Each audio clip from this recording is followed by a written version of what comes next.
கட்டுற கம்பில இருந்து அடிக்கிற ஆணி வரைக்கும் எல்லாம் குவாலிட்டியா இருக்கணும்ல. பிரகாஷ் போன்றவர்களுக்காகவே ஜிபிஆரின் டிஎம்டி கம்பிகள்.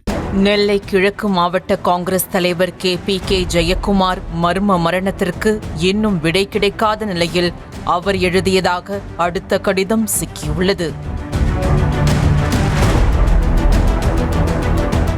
கடந்த 2ஆம் தேதி மாயமான நெல்லை கிழக்கு மாவட்ட காங்கிரஸ் தலைவர் KPK ஜெயக்குமார் 4ஆம் தேதி வீட்டுக்கு பின்னால் இருந்த தோட்டத்தில் எரிந்து கரிக்கட்டையான நிலையில் சடலமாக மீட்கப்பட்டார். முதலில் SP சிலம்பரசனுக்கு எழுதிய மரண வாக்குமூலத்தில் குமரியை சேர்ந்த ஊராட்சி மன்ற தலைவர் ஆனந்தராஜா, குத்தாலிங்கம், CCM பள்ளி தாளாளர் ஜெய்கர், நாங்குநேரி MLA ரூபி மனோகரன், KV தங்கபாலு, ஜெயசுராஜா ஆகியோரின் பெயர்களை குறிப்பிட்ட ஜெயக்குமார் வாங்கிய பணத்தை திருப்பிக் கொடுக்க மறுத்து கொலை மிரட்டல் விடுத்து அச்சுறுத்தியதாக தெரிவித்திருந்தார். இந்த கடிதத்தை வைத்து விசாரணை நடத்தி வந்த நிலையில் இன்னொரு கடிதமும் கிடைத்துள்ளது. புதிதாக கிடைத்த கடிதத்தில் யாரும் மிரட்டல் விடுத்ததாகவோ தகராறு இருந்ததாகவோ இல்லை என்றாலும் யார் யாருக்கெல்லாம் பணம் கொடுத்திருக்கிறார் என்ற விவரத்தை குறிப்பிட்டு தனது மருமகனுக்கு எழுதியிருக்கிறார். அதில் கடிதத்தில் முதலில் இருப்பதே குமரியை சேர்ந்த ஊராட்சி மன்ற தலைவர் ஆனந்தராஜா பெயர்தான் உள்ளது.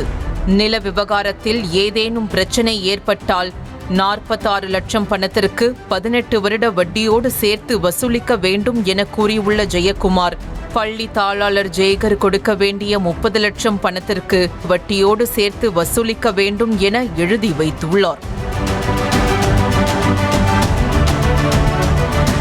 மேலும் ரூபி மனோகரன் கொடுக்க வேண்டிய 78 லட்சம், தங்கபாலுவுக்கு வாங்கி கொடுத்த 11 லட்சம் என மொத்தமாக 89 லட்சத்தை வாங்க வேண்டும் என மருமகனிடம் கூறியுள்ள ஜெயக்குமார், ஜெயசுராஜாவிடமிருந்து எப்படியாவது தார் பிளான்ட்டை வாங்க வேண்டும் என குறிப்பிட்டுள்ளார்.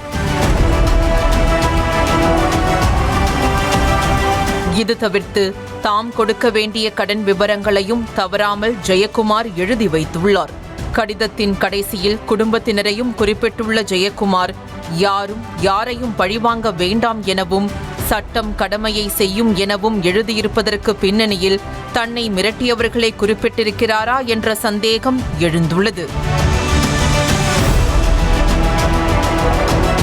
அத்தோடு கணக்கு வழக்கு விவரங்களை மகனுக்கு கூட சொல்லாமல் மருமகனிடம்தான் சொல்லியிருக்கிறார் ஜெயக்குமார்.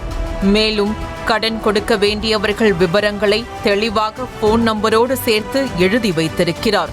மரண வாக்குமூல கடிதம் மருமகனுக்கு எழுதிய கடிதத்தை வைத்து பார்க்கும் போது கோடிக்கணக்கான ரூபாய் கொடுக்கல் வாங்கல் இருந்ததும் தெரிய வந்துள்ளது. மேலும் இரு கடிதமும் 30ஆம் தேதிதான் எழுதப்பட்டுள்ளது.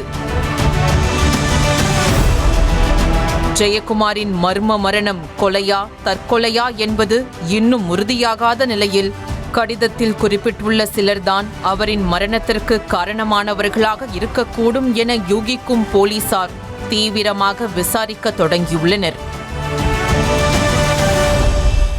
செங்கல்ல இருந்து சுண்ணாம்பு வரைக்கும் கஸ்டமருக்கு நாம தானே கேரண்டி. கான்ட்ராக்டர் குமார் மாதிரி ஆளுங்களுக்கு தான் ஜிபிஆரின் டிஎம்டி கம்பிகள். செய்திகளை உடனுக்குடனும் துல்லியமாகவும் தெரிந்து கொள்ள சப்ஸ்கிரைப் பண்ணுங்க.